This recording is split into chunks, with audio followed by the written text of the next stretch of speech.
Hello, it's Shannon. I just wanted to give a little quick disclaimer before today's episode. We recorded while I was driving in the car with my family during a trip.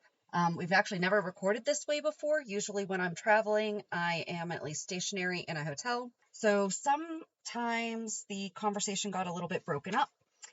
For all of our longtime listeners, we know that you know that this is not typical of us, but if you are new to the show, we apologize that this is maybe the first one you're listening to.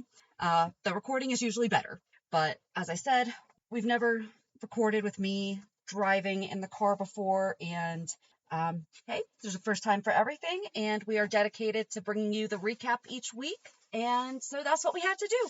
Thank you for understanding. We hope you enjoy the show. Are you a lifelong fan of General Hospital? Are you a new fan who wants to know more about the history of the show? Do you enjoy talking about the show with others? Do you find yourself yelling at the TV? Is your self-care an hour a day in Port Charles? If so, we invite you to join hosts Amanda Kimmel and Shannon Coach at the place where all the hidden conversations take place and secrets are revealed. Meet us at Pier 54, a General Hospital fan podcast. Hi. Hi. Welcome. Oh, I didn't say hello. Oh, that's different. Hi, welcome to the new show. No, wow. Right. You're so I am recording in a different state. I know. Well, I've done it from a different state before, but I've done it from this state before actually too. That's true. But I don't think I have ever recorded from the car. I've always been in the hotel. Yeah. Anytime that we've had to record and I've been remote. So welcome to the General Hospital recap for August 28th through September 1st. We're in my birthday month. Yeah. I only get the first half. My daughter gets the second half. So you should have planned that better. Shouldn't have to share. I know. But I am in Nevada. We're spending some time in Vegas. I'm not going to get all into that because that has to be next week's reality check. But in case connection goes out or whatever, we're going to do the best that we can. And if we somehow don't make it through before we lose anything, that's just going to be how it is. It's just going to be how it is. So I don't have anything for Port Charles pipeline. Do you have anything that? Nope. Seen? Cool. I feel like it was a quiet-ish week, and anything that we might is just going to be exclaimed about in the show. There you go. So Hulu's headlines were Monday, Elizabeth confronts Finn. Stella consoles Curtis. Oh, that was heartbreaking. Kristina seeks out Alexis. Carly presses Diane. And Lucy confronts Martin. On Tuesday, Jackson Montgomery returns. Cyrus probes Drew. Gladys is in a pickle. Rick and Sonny put their heads together, and Tracy creates a stir. Wednesday, Lucy is blindsided. Dante tries to visit Sasha. Cody puts on a show. Selena is foiled. Nina gets shocking intel. Thursday, Diane's curiosity is piqued. Brook Lynn lashes out. Chakes makes a proposition. Spencer confides in Alexis. Ava is frustrated. And then on Friday, Olivia tries to jog Eddie's memory. Chase makes a strong case. Jocelyn opens up to Carly. Brooklyn voices her doubts. And Nina visits with Wiley. Yes. I don't think I like that it says Elizabeth confronts Finn. She didn't confront him. That sounds hostile. She was trying to comfort him. Did it say confronts? Comforts. I'm sorry. Oh. Yes. So it's Liz comforts Finn. There you go. So listen, we were up for almost an entire day. Yeah. But it's been fun. That's what happens when you jet set around the country like you do. I know. Okay. I feel like yeah, together really well. So I don't think that it's going to be hard to get through. So yeah, Finn and Elizabeth talk. He knows that his dad told Elizabeth what's going on, and they still haven't told Chase. That was pretty much it. I like that they have their talking spot, though. I feel like that's kind of Robin and Jason. Yes. So I really, really like that. Yeah. They're cute together. They're definitely doing better with them this time around. Yeah. I guess we could just go to Curtis and Stella. She encourages him to not give up. Right. They were really blunt, her and Marshall, with maybe he's having doubts because of his limitations now. And that really seemed to be what he was concerned about, because then he said to Portia, I'm concerned I can't love you in all the ways I need to. I know. That was I loved all of it. And I love that Stella is staying for him and she's going to be there. I love that she uses his full name. Curtis Byron Ashford. Yep. I feel like he's probably the only one that we know his middle name. Yeah, that is very true. Barbara Jean. Oh, but that was because it was part of our name. Right. Well, now I'm going through the list and I'm like, who else do we know? So, Leslie Lulu. Okay, we don't have to go through the list of middle names, but now I'm curious. Lucas Lorenzo Spencer. Okay. We'll find it for the book. Give a whole list. Exactly. All right. But Marshall filled him in on what's going on in the club. And Curtis is like, maybe we should sell. Yeah. I was shocked that was what he said. I thought he would try to keep it or just close down for a little bit and then reopen. But he was kind of like, my dream was to start it, and I did. So let's move on. Well, and especially where he doesn't want to put Marshall in the position of taking over a racketeering business that he didn't want any part of. Right. So he doesn't want to cause Marshall any more stress. And Sonny pretty much told Selena to knock it off. Yeah, that was great. She comes to visit him, and then he's like, no, this meeting's over. Like, I'm not talking to you about this. I don't want to hear it. Well, and he said, he's like, I support Marshall shutting down the poker game. So yeah, that's that. Right. And that's before he even knows how deep his cousin is into it. So you know what? Okay.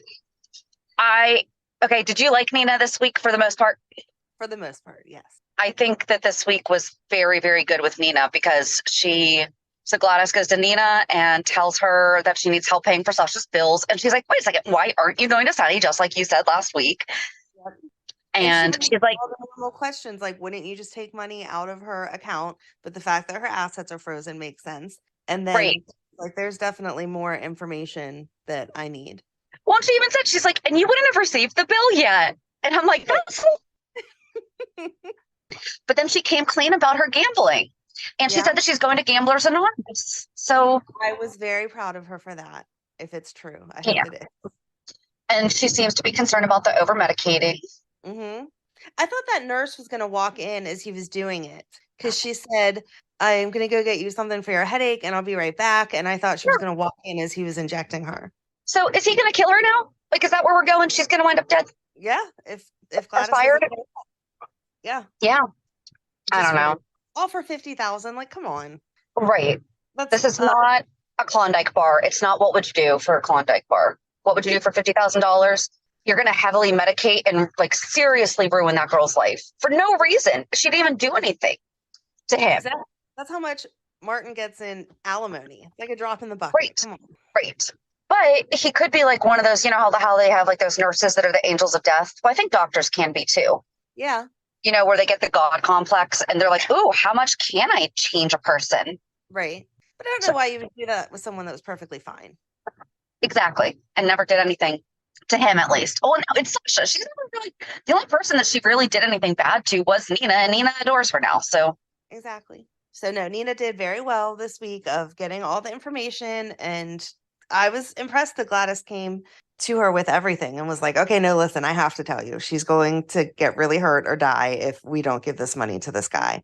And she's like, who's this doctor? Like, where did this come from? How does he even have this power? Right. Well, and then one thing we didn't mention was that Sasha woke up to Janice. Yes. And she was like, listen, this is me. He is drugging me. This is who I am. Right. I'm lucid. I am here. Yeah. And then she thinks that she's just hallucinating and tells the doctor. I know. Dumb move, Janice. Dumb move. Yeah. But Cody's coming to save her. I think he had a breakthrough this week. I think that he definitely has had passive thoughts. Yes. And the doctor got through to him. So maybe I hope he just doesn't have a break. Right. Because I feel like he's the kind of person that's probably repressed a lot of things. And now if this doctor actually gets through to him, he's going to actually legit wind up needing to be in Ferncliff. Mm-hmm. Hopefully they can just give him therapy and enough to help him deal with his issues and not break him further. Yes. So he did a good job, in the beginning, acting before the doctor got through to him. He was doing great. And then the doctor sat down with him and was like, no, talk for real to me. And it was like, oh, poor Cody, you have issues. Yeah. He broke my heart. I thought he, excuse me, I thought he did great this week, though. Yeah. So I can't wait to see what they do with him in Ferncliff, like where they assign him and if he's in like groups and stuff. Yes. So Kristina and Alexis talked about her nonprofit. Diane's on the board. Yes. We found out later in the week that Terry is also on the board, and Michael, we already knew. So, Yep, the board is all set. Yep. And I looked up because I'm like, only 3? You can have only 3 people on a board. Maybe that's where she's starting out, and then if it grows bigger, she'll need more people. If you Yeah. get too many people's opinion in the beginning, it's just going to be chaos. I think she needs Trish, though. She needs to get Trish. Yeah, that would be okay. Maybe she can just kind of like consult with her. She doesn't have to be on the board. Right. I think And then that's all- Diane went to see Carly at Kelly's. Yes. And that was so silly. She's like, "What do you want me to do, Carly? You're Diane. She wants you to fix it." Like, what do you mean? What does she want you to do? You have to find a loophole. And she instantly was like, "I guess I could review some old cases and see that he's biased." Yeah. Right. Yeah, I will. And then Robert was like, "I don't know what you're going to find," because that was all the WSB trying to keep him out of sight, out of mind. Yeah, but then Robert kind of opened up a little bit more about why the WSB is no longer finds him in favor. Mm-hmm. You know, that Anna, Curtis, and Drew all did what they couldn't. They just wanted to blow up the island. And Right. Curtis comes in and is like, nope, I'm here to save the day. It's a little ridiculous to be mad that someone found a solution other than blowing up the island and you're angry about it. Right? I'm so mad I didn't get to blow up all those innocent people and a whole island. If anyone hears any snickering or side comments, my family is in the car right now. They're like, "What are you talking about?" Well, that was JD. Right. And they actually were successful in blowing up the bad guy. Right. The Haunted Star is destroyed. Right. Victor is dead. Haunted Star is gone. The good people lived. They should be like, hey, the only people who know that we wanted to blow up everybody is one of their former spies. So she wasn't going to tell anyone. Anna doesn't tell WSB secrets.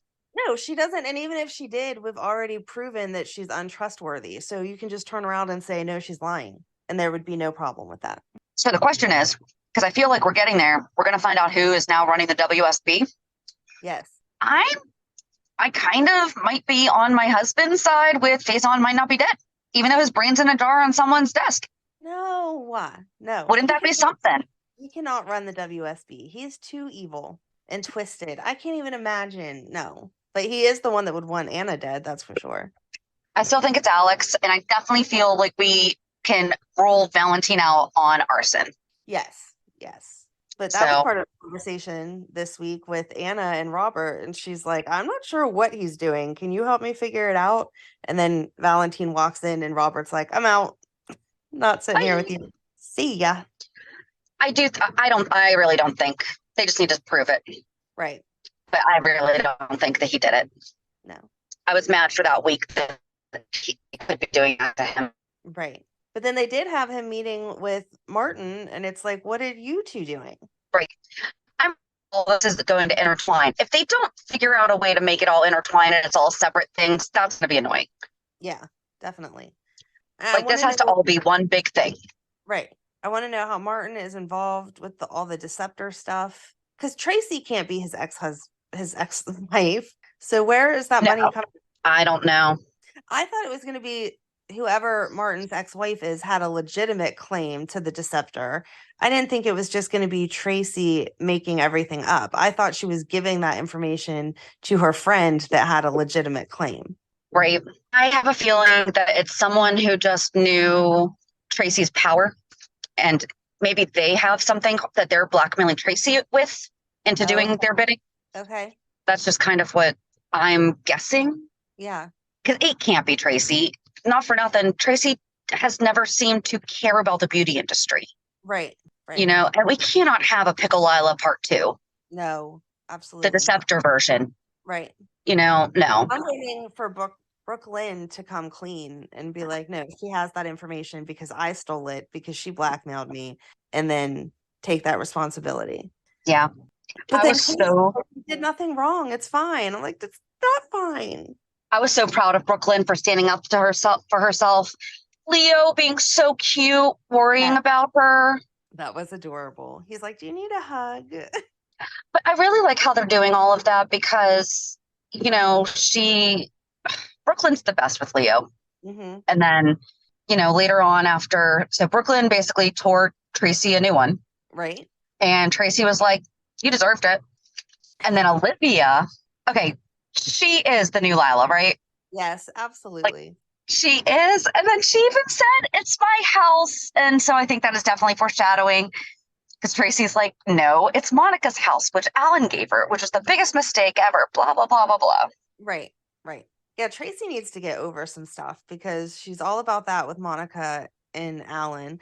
And then she said something to Lucy too about, "Oh no, it wasn't a relationship with my brother. It was a tawdry affair, blah, blah, blah." And it was like, that was so many years ago. Get over it. Well, but Lucy was an affair with Alan because she was trying to manipulate him. Yes. So to be fair, I can understand. Yeah. I just don't think she's ever really liked Lucy for a lot of things though. So. Right. But she can't talk like she's never manipulated a relationship for her own gain. I think we talked about that one time though. She was being used more. Maybe that's why Tracy is she's never really been able to manipulate men the way that other women have been able to. Right. She's been taken advantage of by men, but she's been able to manipulate them. She's been manipulated by guys for their own needs. Right. And she thought that she was truly loved by them. Maybe she's mad about the fact that Tracy or Lucy was so successful at multiple manipulations and, getting men to do what she wanted where she couldn't. Maybe, but she's a little old for that. Let's move on. Oh, yeah. But can we just talk about how gorgeous she is still? Oh, yes. Like, I could not stop this week. I kept looking and I was like, oh my gosh, Jane Elliott is, we know she's beautiful, but like there was something about the way that she was dressed and just put together this week that I was like, man, that's goals. Yeah, it was a very classic look. Like every hair is perfectly done. Yeah. Not a hair out of place. Yeah, not fair. She's doing something right. Yes. Maybe she's using the deceptor.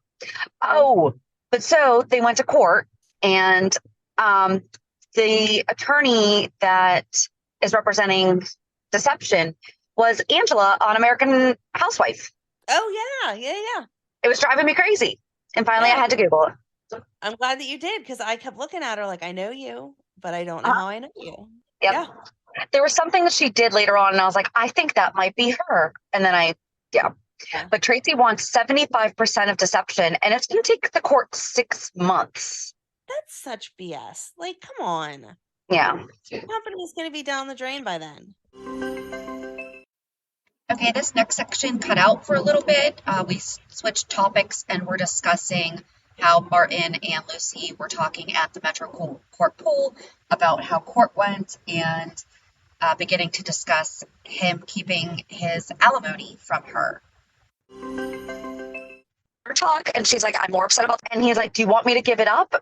And she kind of like hesitated for a second, and then he hesitated for a second, and he's like, it's $50,000, but if that's what you want, I will do it. Like all in the same breath. I was so proud of him. Yes. That's a lot of money to give up for somebody. But he didn't even, he did his little, oh, seriously? But he didn't even skip without saying, but I'll do it if you want me to. So I was happy about that. Good job, Martin. Gold star for you. But then here's the thing. I never told you that I was getting alimony. So how'd you figure that one out? Yeah, that was good. She's like, well, I may not have gone where I said I was going, and I may have seen some files I shouldn't have seen. Yeah. I just want to mention one thing real quick. So Lucy said that it's a good thing that she has kept her realtor license, except for your license is in real estate. Being a realtor is what you get by being a part of NAR. So yeah, she wasn't sure what she was talking about there. Yeah, but Ava called her to sell Island and Wyndamere. I want to know how much that is going to go for. That's crazy. I can't believe there are no comps for that. No, exactly. Could you imagine being that appraiser? I have $60 million to spend. I will take my whole island. section of that parapet. Yeah. Oh no. Are you there? Yeah, your audio froze for a second. Do you have to disclose that about the parapets? What was that? Do you have to disclose all the people that fell off of the parapet? I mean, I guess if they didn't file the insurance claim, maybe not. Okay. You have to disclose, at least in Pennsylvania, you have to say, were there ever any insurance claims on the property? Ah, okay. We do not have to disclose anything that is a stigmatized property. Oh, okay. But then Austin comes over. First of all, why would even not get rid of the evidence? Right. It's just going to sit on my stand in my living room. It's fine. Yeah. But Austin comes over and she's like, yeah, I gave you what you wanted. I want the corpse. Mm-hmm. And he's like, yeah, I don't think you're getting that yet. Not till everything goes down. So Austin left Wyndamere and went home and starts talking. And I thought it was going to be the boss. Oh, really? No, I knew it was going to be Nicholas. Ugh. Because he already said that he felt guilty for keeping him alive. I didn't expect him to be just sitting on the couch having a beer, but I did know that he was going to be there. I'm curious. I don't know. But now I'm wondering, is the boss a Cassadine or someone that has it out for the Cassadines? Because who else would be invested in keeping Nicholas alive other than a Cassadine? Yeah, that's true. Unless they think that they can blackmail Ava for some money. But they don't seem like they need money. No, and Nicholas seems perfectly fine with hanging out with Austin. Right. So I think it might someone. Okay. Yeah. So I think that. Good. I was just gonna say, yeah, Nicholas seemed pretty comfy there. I'm sure he's happy knowing that he's deceiving Ava, but I would think he'd want to get back to Spencer and Ace. Right. So I don't know, but I mean, maybe he knows that Spencer's taking care of Ace, and so he's like, I can just get my revenge or whatever. Yeah. Still, I would think he'd know that's not going to go over well with Spencer. I mean, not that he has a choice that I know of right now, but if he does, yeah, Spencer's going to be angry. And that's what he was talking to Alexis about, was how he doesn't want to like his dad. He's angry that he could keep leaving him and he could do the things he did with Esme and stuff. I kind of get where Alexis was going with the, you sound just like your father, but he doesn't. He does, but he doesn't. Right. Spencer wants to be more like Alexis and be rid of the Cassadine name and reputation. You know, that's what he and Valentin talked about. Whereas Nicholas was more Stefan. And yes, he definitely had like he tried to have Laura's kindness, but he's always had the Cassadine. He's never tried to separate himself from being a Cassadine, in my opinion. Right. Whereas Spencer is very, very much trying to, you know? Yes. So I don't know. But then we see what they were talking about needed to go down is that Sonny's stuff was raided. How about that guy just walking into Kelly's and being like, hey, Carly, by the way, your ex-husband's going to be in trouble. Right. That was odd. Yeah. But I'm glad that she called Dex to get him out of there. Yeah, except for that other guy, the bodyguard's going to kill him. Yeah. You know, because for too long. Well, the thing is, though, if anything happens to Dex, or even if Sonny gets mad, Carly's going to say, I called him. Steve told me. I told him to get out of there. Yeah. So, but are you telling me that the feds did not have every single possible way out of the docks covered? Right. Nope, it was all handled. No way to escape. I mean, it's not like that was a catacombs entrance, you know, that maybe they didn't know about. Right. That was a very public stairwell. So, yeah, they just arrested the people that were standing right there. They didn't bother to look around any corners or anything. Yep. Ridiculous. And then Sonny was arrested at the MetroCourt, and I feel bad it was in front of Wiley. I mean, I feel bad in general, but it was in front of Wiley. Yes. I was a little annoyed with Kristina, though, because she was like, what are you doing? Like, come on, Kristina, you know who your dad is, and you know you shouldn't be interfering in this. Right. But poor Wiley, when he's like, what are they doing to Grandpa? That was sad. And I do like that Nina looked at Michael even though Willow said, yeah, go ahead and, you know, you can take him or whatever, the barbecue or whatever. Right. So maybe she really is trying. So like I said, I was impressed with Nina this week. I don't have anything to gripe at her about. Good job, Nina. Yes, the first time in how many years? But so then we see Cyrus preaching.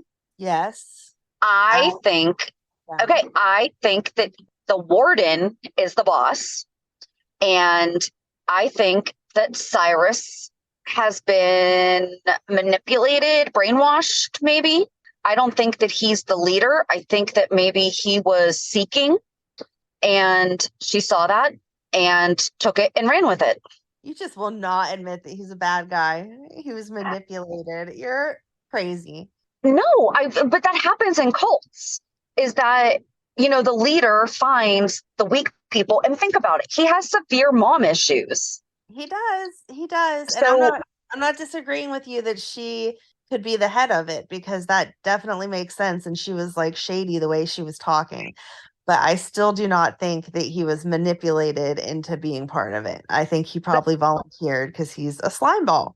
I don't think he volunteered. I think that he wound up finally getting a woman's approval, perhaps someone that he sees. I mean, she's obviously not old enough to be his mom, but someone that he sees in a more matriarchal position is approving of him. And so he's going to do whatever she wants him to do for approval. It's like a reverse Charles Manson. All right, we're going to agree to disagree. You just love Cyrus, so you're willing to give him any doubt that you can. I just think he is such an interestingly complex character, because we saw how heartbroken he was over Florence, rejecting him. We see how much he strives to get Laura's approval, Yeah, I agree. It's complicated. I just don't think he's good. What? Cyrus, the landlord, to want to have a Yes. threesome with the girl. Yes. Cyrus is Remy.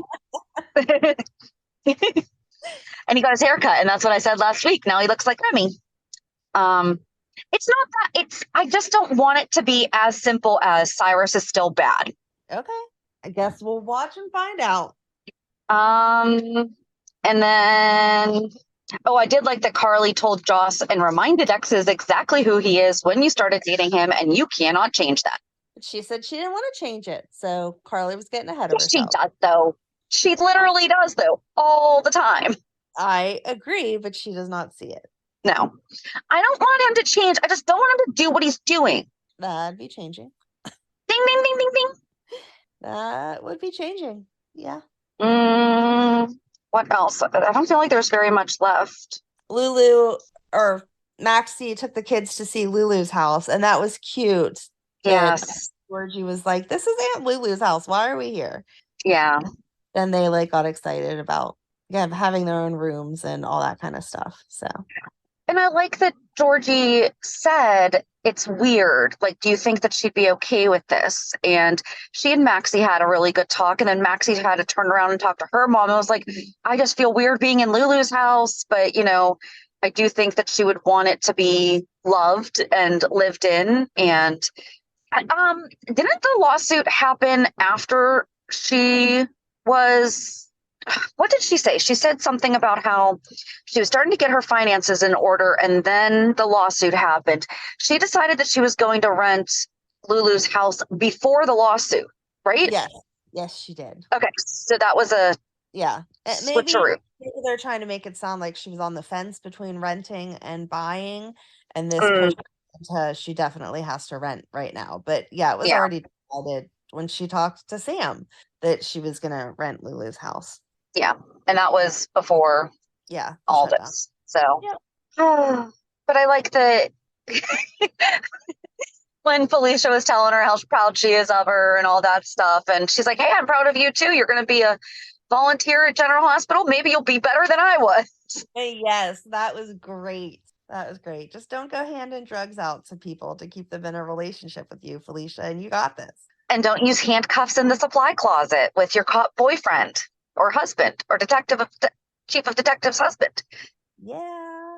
They've already been busted in the behind the bushes in Rice Plaza, right? So we don't need to worry about them in the hospital. Yeah.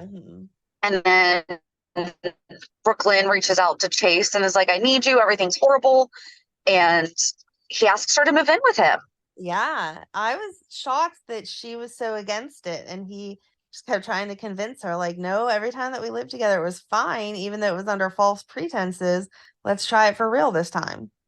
Well, and other than the messiness and all that stuff, so the messiness, okay, you have to figure out a way to cohabitate with someone who has different habits than you are. For example, like my husband folds the towels differently than I ever did, and I actually prefer it, and that's just how we fold the towels now.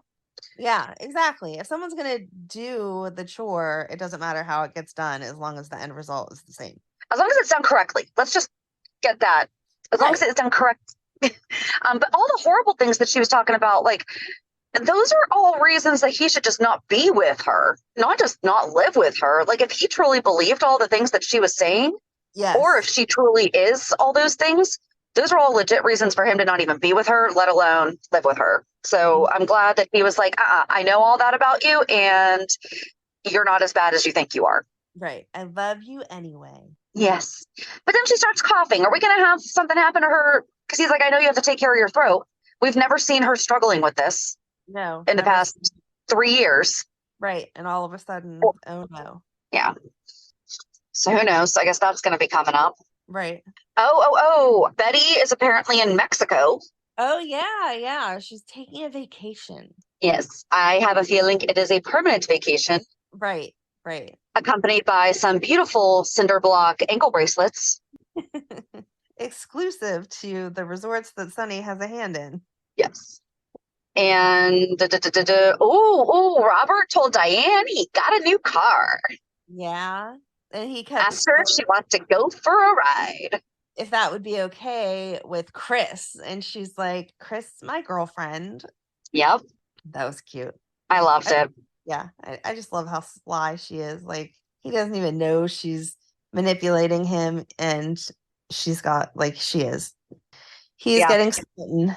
And then I think the only other thing was Olivia and Eddie. And she tried to recreate the night that he fell to see if it jogged any memories. He was so nice about it. He was like, I don't think it's going to work, but sure, I'll try this with you. And I liked that he was respectful of that. Yes. And they decided to be friends. Right. Well, she has accepted that perhaps that is the best that they're going to be able to do right now. Yes. Oh, and Charlotte and Valentin. Yeah, that was sad. And she's like, why are you asking about it if it's already happening? She did have a point there. When she said change is the only thing that stays the same, I was like, oh my gosh, girl, we have the same life. Yeah. But that was just, I loved when she was like, yeah, so you have that face when you're going to tell me something that you really don't want to tell me. So what's going on? Yeah. She knows her papa. Mm-hmm. They're so sweet. And that's why I was thinking, like, there is absolutely no way that he burned down Anna's, because he wouldn't do that to Charlotte. Charlotte likes Anna. Yeah, I don't think that he burnt down our house, but I still think that he has some involvement. Well, I guess we're going to see. Yes, we will. I do like how it ended. I like how, we have Cyrus preaching in the background as Sonny's getting arrested. Lena looks at him as the elevator doors are closing. That was a good ending to Friday. Right. So good Friday. But I do think that was it, really. Yeah, everything really did go together really well this week. Yeah. So good week for you to be gone. Yes. So I guess that brings us. I was going to say, do an actual reality check, or do you just want to make it reality of recording with spotty reception? Well, so that's a shared reality check that we have going on. This is our reality dedication to this show. True. That we have never missed a recap, and it's only been this summer that we've started to repeat any shows, and they've just been the repeats of the revisiting our chats. Yes. Which, okay, so who do we want to release this weekend or this week coming up? Carrie or Michael Sutton? Is it the anniversary? Is that September? November's his anniversary. Okay. I don't care. Either one is good. Whatever you pick. Okay, so on Thursday, we're either going to reshare our conversation with Carrie Shane or Michael Sutton. Let's just do Michael Sutton because Stone was so involved in the upstart of Sonny's mob career, and he's celebrating 30 years on the show, and he just got arrested. And even though we talked about so many other things, I think we talked more about GH with him than we did other characters, only because it was the anniversary of Stone's passing, and he was just amazing to talk to about that entire storyline. So yeah, he was great. Okay, so we will revisit our chat with Michael Sutton Real reality check. wise, I did goat yoga for the first time this week. I saw that on your Facebook. That looks so fun. It was. So my friend who lives in the community that had the explosion, they've been doing a lot of therapeutic activities to help the community, and she was allowed to invite people. And so she invited me and my daughter. Oh, that's And fun. she also invited us to horse meditation, but that was Thursday night, and it was the night before we were getting ready to leave for Vegas. So we didn't want to commit to that in case we still had some running around. Yeah, it's been really, the news is still at their doors pretty frequently, and they're done. Like, they've been done since maybe 5 days after. Right. But it's really nice to see the community is making sure that they are okay mentally. Mm-hmm. Because walking through her house, we're walking through and she's showing me the cracks. She's telling me this was fallen and, stuff like that. And I'm just still so thankful that she is physically okay. But Right. it's just hard. I'm thankful that I saw like someone had put up those wooden crosses at the entrance of her plan, because if I had driven up and just seen them, it was hard enough to see them in person, but I was at least prepared for it. Yeah. So kind of a tough, but goat yoga was fun, and it was nice. My daughter enjoys doing yoga, and that's kind of one of our things. We'll do yoga with Adrian together sometimes, or she'll do it by herself. And Are you trying to get a baby goat now? Sure. JD, we're getting a baby goat. No, we're not. Yeah, he says no. What about you? My week was pretty boring. I worked a bunch, and Madeline had cheer practice. That was what was like eerie for us, because to get to cheer practice, you drive past the plan that the explosion happened in. So it was the first time I drove past, and I was like, oh, this just feels weird. But it was nice because all the houses, like on the main road, purple lights, and so that was sweet. So they all have purple lights, and then up in the plan, I don't know if I can't remember if on the main road, but up in the plan they all have purple and gold ribbons on their mailboxes. Oh, that's nice. I've seen those around other parts of town, but I obviously did not turn up into the plan. Yeah. But anyway, so yeah, we did cheer practice, and we had a game today that she has to cheer at, and that's pretty much it. I'm boring this week. I would have been boring if I hadn't done goat yoga. I need to get some goats in my life. No, I think your cats would probably attack the goat. They'd all be friends. It would be fine. Okay. Well, I don't know. Did you see my video? The one was headbutting the other one. They can get feisty. They were The probably one started jealous. eating my mat. Oh my gosh, that's funny. But yeah, so, I'll share more about this trip on next week's. But yeah, Thursday we will reshare our chat with Michael Sutton. So have a good week. And we'll meet you at the pier. Bye. Bye. If you enjoyed today's show, we invite you to go to pier54podcast.com to subscribe on your favorite platform. Don't forget to leave us a review. And you can also follow us on many social media channels. Just search for Pier 54 Podcast. Also, we are not perfect, so if there is something that we missed or messed up, just let us know by emailing us at pier54podcast@gmail.com.